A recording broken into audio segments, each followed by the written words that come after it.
2-ын 3-аа. Сайн байцгаана уу? Маргад байна. Соко байна. Бид хоёр өнөөдөр Melbourne хотын Wilson's Reserve гээд Brighton-д байдаг паркаас мэдчилж байна. Тэгээд өнөөдөр бид хоёр Австралид ирээд сонирхолтой санагдсан зүйлсүүд part 2-ийнхаа талаар дахиад ярих гэж байна.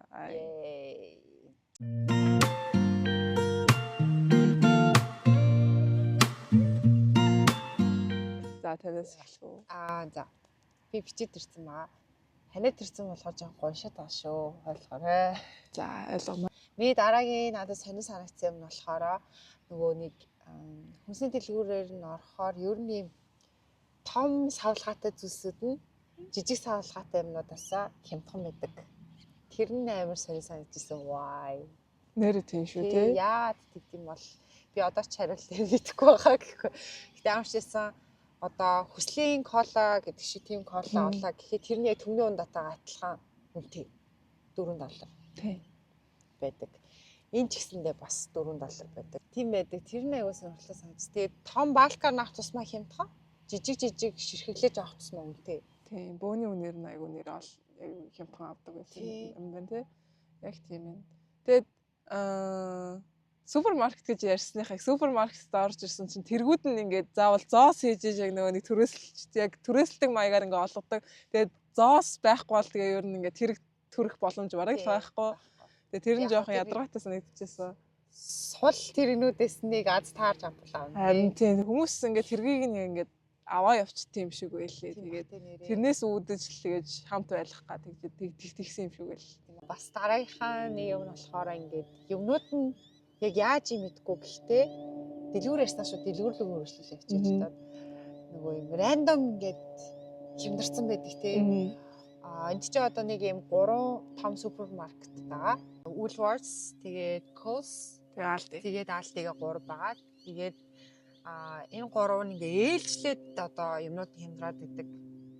Нэг газар одоо уулын унтдаг нэг хэсэг одоо омо байлаа гэж бодоод омо хямдарсан үйлий дээр хямдарсан байх юм бол тэр нь дараагийн сартаа коостер ч юм уу тийм циклтэй хямдраад идэг. Тэгэхээр тэр нь яг яаж хямдардыг мэдэхгүй.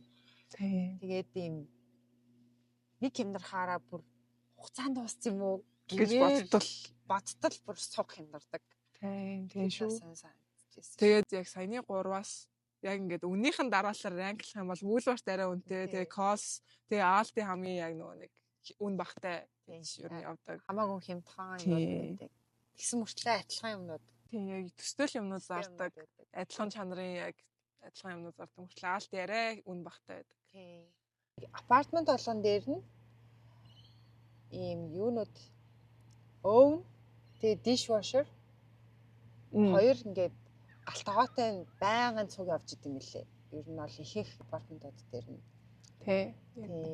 Тэгээ тэр нь ингээд байраа түрээслэхээр авахд шууд автоматар ингээд даалтаад ирчдэг. Нэмж заавал тэрийг аавна гэж өнгөрөх шаардлагагүй. Тэр нь айгүй гоё санагдчихсэн. Апартмент гэснээс нэр апартментууд доор нь өнгөө жим бассейн энэ байдаг. Энэ нас айгүй цагийг зөв өнгөрөхөд зориулсан айгу таалагдчихсан. Яг тэр хошин сууж байгаа бүх хүмүүс нь өнгөө орох хэрэгтэй тийм. Жим нь өнгөө, бассейн өнгөө, саун тийм заримдаа саун байдаг шүү дээ. Нас байдаг тийм.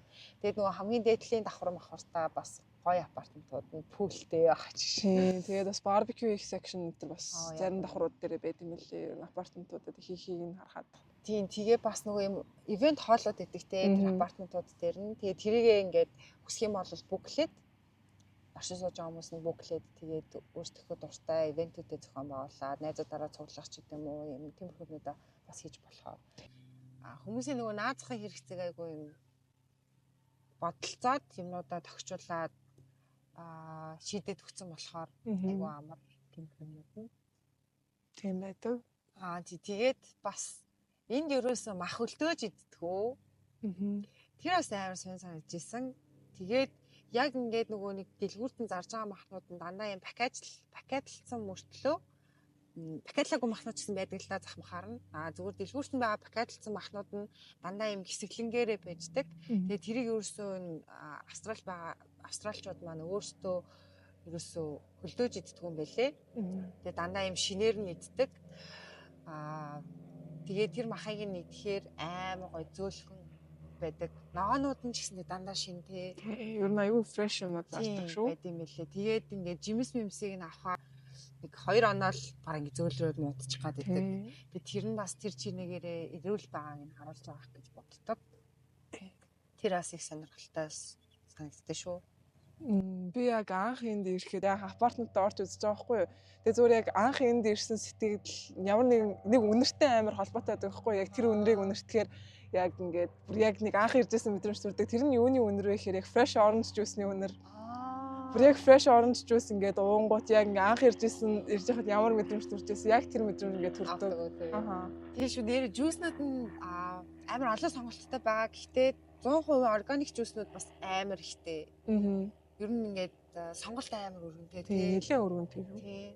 Одоо 100% organic juice авч ууя гэх юм бол амар олон янзын брэнд их байгаа. Тийм. Тэгээд orange juice гэхэд дотроо нөгөө нэг тасттай тастгүй гэл амар ингээд ялгаатай нэмэлт сахарын орцтой гэл бүр амар олон янз байдаг л тий. Ер нь амар сонголт ихтэй. Тийм. Тэгээ сонголт ихтэй гэснээс нөгөө хитрхи их сонголттой болохоор бас заримдаа бас дэлгүүр хэсгээс ядрах үе байд юм бэлээ. Хотын төвөөр дэлгүүр хэсэн нэг удаа Sephora ороод крем авд юм уу гэд орсахгүй юу. Амар олон скин тонтэй байд юм бэлээ. Бүр нөгөө угаасаа энд амар хийм нөгөө diverse cultureтай болохоор тэгээ хүн болгонд ингээд тохирсон тэр кремийн өмнүүд нь ингээ байждаг. Тэгээ бүр тэр нь бүр вау гэж санагдчихсэн. Тэгээ би бүр алийг сонгохоо мэдгүй. Яг аль нь надад таарах юм бэ гэдэг мэдэхгүй. Нөгөө 21, 22, 23 тагаа л ажиллажсэн болохоор гэж хэлжсэн. Яг ингээл анх болохоор би яг 7 дугаар ангид орохдоо энд иржсэн байхгүй юу. Тэгээд 7 дугаар ангид өмнө нь бол Монголд байхад нэлээд хатуу сургууль сурдаг байсан. Амар хичээлээр нөдөлдөг гэсэн байхгүй юу. Өдөр шөнөгөө даалгавраа гээл өглөөнөөс орой хүртэл ингээл даалгавраа гээл байдаг байж байгаад энд тэгж жагаад энд яг 7 дугаар ангид ирсэн чи ямар ч гэрийн даалгавар байхгүй бараг хичээл дээр нэг юм хийдгүү за. Тэгээ яг тэр academic pressure ерөөсөө мэдэрдэггүй юм байлээ яг бага ангийн одоо ахлах сургуулийн яг тийм ахлах сургуулийн хүүхдүүд нь 7 дугаар ангиас эхлээд ер нь л academic pressure айгүй бага байт юм байлээ. Тэгээ яг academic pressure нь хизээ яг ингэж бүр айгүй эхэлдэг вэ гэхээр 11 дугаар ангид орж ирээд яг чи ямар чиглэлээр явах чинь ямар замаар явах чинь гэдгийгсээ сонгоод тэрнээсээ шалтгаалаад academic pressure нь арай өөр болоод яг айгүй их болт юм байлээ. Тэрийг бол биеэрээ мэдрээд гарсан да. Их нь одоо Монголын хатуу байдгаас хэр их вэ? Монголд би 7 дугаар ангитаа л ер нь баг хамгийн сүүлд айгүй тийм хатуу нөдөлж утсан байхгүй юу. Тэрнээс хойш айгүй зөөлөн гараар явцсан. Тэгээ би яг энд 12 дугаар ангид ирсэн чи би уг нь ингээд 5 хичээл үзэж байгаа байхгүй юу. 5 хичээл үзэж байгаа мөртлөө Монголд ингээд 22 хичээл үздэг байсан юм. Тэрнтэй адилхан ачаалттай байсан байхгүй юу. Энэ ингээд нэг хичээлийн сурах хичээлэхэд 400 уцаад байхгүй юу. Тэгэхээр ер нь нэлээд academic pressure өндөртэй яг 12 дугаар ингээ их сургуульд орё гэж бодож байгаа хүмүүсд бол юу 7 дугаар анги чи хатуугаас амар юм тий. Их pressureтай байсан. Би анханд ирэхдээ бүр ямар ч хулгай тийм байдаг гэж бодохгүй айгу гэгээлэг бодож ирсэн ахгүй юу. Тэгсэн чинь нөгөө нэг яагаад тэгсэн бэ гэхээр нөгөө гэмт хэрэг хамгийн бага гардаг улсуудын нэг тий ээлтэй улсуудын нэг гэж явдаг фестивал чинь. Тэгээ тэрийг сонсцсон болохоор яагаад чи ерөөс юм хулгай зэлхий байдгүй л гэж боддогсан хгүй. Тэгсэн чинь яг үүндээ айгүй хулгай бас байдаг юм байна лээ. Тэгээд ялангуяа нөгөө тодорхой одоо дүүргүүдэрээ гэх юм уу тий. Зарим дүүргүүд нь ер нь хулгай бараг гардаггүй. Зарим дөрүүд нь болохоор айгүй хулгайтай байдаг ч гэдэм үү. Тийм байд юм байлээ. Тэгээд гэрийнхаа доор нөгөө нэг лоббид онлайнаар юм загчаад охиндоо нөгөө юм нэрний тамга загцаас гоц дээр нь дардаг.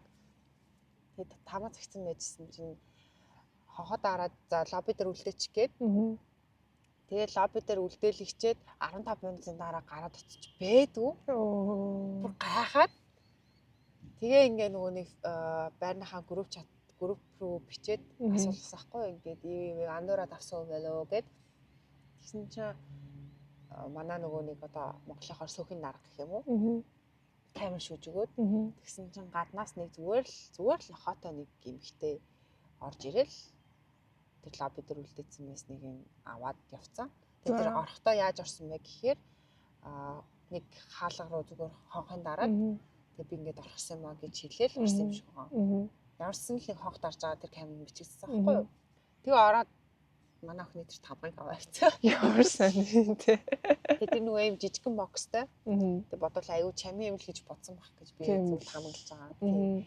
Тэгээ уус гаднаас нөгөө шилээ алгатай учраас гаднаас нь харагдчихж байгаа байхгүй юу? Тэгээл шууд тэрийг бүр ингээд юу ч болоогүй юм шиг ороод тэгээл юм үзэж байгаа юм басна буцаад ингээд аваа гараарцсан за. Сайн юм тий. Тийм тэгээ би бүр өө гэд. Тэгээ нөгөө нэг авсан дэлгүүрийнхаа хүмүүст анхааруулах гад мэйлсэн байхгүй юу? Би ингээд танахаас загсан чинь ингээд алдчихлаа. Ер нь бол ингээд доор лобби дээр үлдээлтгүй юм биш үү? Заавал гарт нүгж байгаараа гэсэн байдлаар мэйл бичиж үлдээсэн чинь дараагийн нэг юм нь энд customer service бүр амар сайн хөгжсөн мэт те. Тэгээ би тэгж мэйл бичгээд над руу зөрөөлээд өө ямар харамсалтай юм болоо вэ ойлголоо. Биднэрт мэдгдсэнд баярлалаа. Бид нар тэгээд охины чиний спешиал нэртэй тамгыг дахиад чивлээ дахиад явуулъя гэд. Тэгээ дахиад чивлээ дахиад явуулаад үнэгүй явуулсан. Яг үндэ тэр одоо дэлгүүрийн ямар ч буруу байхгүй шүү дээ. Тэгсэн чинь тэгэл зүгээр нь явуулчихж байгаа. Тэгээд нөгөө энэ кастомерынхаа одоо юм үйлчлүүлэгчийнхаа тав тух сэтгэл ханамж гэдэг юм нэг амар анхаардаг. Тэгээд бараг тэгж анхаарахгүй байх юм боллоо тэрэнд ингээл амар эмзэглээ сенсацлал ер нь жоохон гомдолтой үлдэх магадлалтай. Тийм шүү. Тийм ээ юм лээ. Зүүн гарын дүрмтэй. За. Тэр нь ингээд анх тасгад жоохон эвгүй байд юм лээ. Эхлээд нөгөө бид эд чинь дандаа зүйдээ шаарчаа баруун тийш хардаг зам гарахтаа. Тэгээд эдэмгэж ирсэн хүмүүс маань тэрийг бүр ингээд тархиндаа бүр ягштал анх ирсэн болоо суулгах анх ирэхийнхаа өмнө ягштал тэрийг суулгачаад ирээрээ. Аюулгүй байдлын үднээс нөгөө зам гарч явахдаа андуураад дандаа зүүн тал руугаа төрүүлж харчаад идэг. Энд болохоор хамгийн түрүүлж баруун тишээ хараад тэгээд дараа нь зүүн тишээ харах хэрэгтэй. За энэ хүрээд манай бичлэг маань үгээр өндөрлөлөө. Яг яриад байвал юмнуу зөндөө гарч ирээд байгаа болохоор part 3-аараа уулзцгаая. За баярлалаа. Баяртай. Баяртай.